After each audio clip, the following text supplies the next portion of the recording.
you may ask, well, how do I know if it's not ready? Well, if this happens to you, then it's not ready. These all came out. This one was still soft. Those are probably still a little soft in the center. But what I should have known is when I looked at it, this is actually a little bit different color than the rest of this. And so I should have known, but I wasn't paying attention. And I did that, so I can't really push it back in there. It'll never come out the same. So you can remelt that if you want and redo it. Okay, I just thought I'd show you that. Kind of fun. Got purple icing all over, purple chocolate I should say. Okay, so I am not gonna just leave this in chocolate, which you could certainly do, but then I would have done a color. I kind of like it to be covered in fondant to give it a different look. I don't want everything to look, you know, like shiny chocolate, which most of that won't by the time I'm finished with it anyway. So I've got some light blue fondant here, and I need to roll this out fairly thin because I want to pick up all the details on the chocolate piece. So just putting down a little cornstarch. And then what I'm going to do is I'm going to flip this over. I'm going to take shortening and brush it on the back. You can also brush this piece if you want. Sometimes I find that you get too much shortening in the little grooves and then again you lose some of the detail. So I'll take this, place it over the front like that, and then just start to smooth it. Now if you get any shortening on your hands, wipe it off because you don't want it on the outside of the fondant if you're going to use any dusting powders to color this.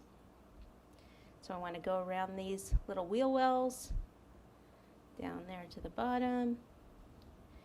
And this part inside, if you go slowly, then you won't tear it. If you do it, if you just push your finger in there, then you'll probably tear it, which in this case won't matter because I'm going to actually put some Easter eggs or something back there. Easter eggs, or should I do carrots? Yeah, we'll see. I think he's delivering Easter eggs though. All right, open this on up. Open, open, open. Bring all that in gently, being careful not to tear it. And if you tear it, then, oh, he got in an accident probably, and he's all, you know, dinged up. So, you know, I mean, he is a rabbit. You know, rabbit driving cars, I don't know. Probably can't be a good thing. Trim all this. I'm just using my palette knife here. And then at this point, you could pick it up and actually bend some of this underneath.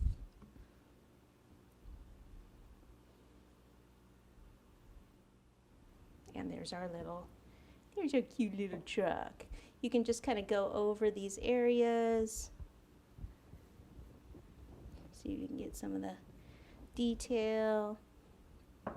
And there you go. Now this, it doesn't have, you know, the tires are in there. You could cut that out and put black on there.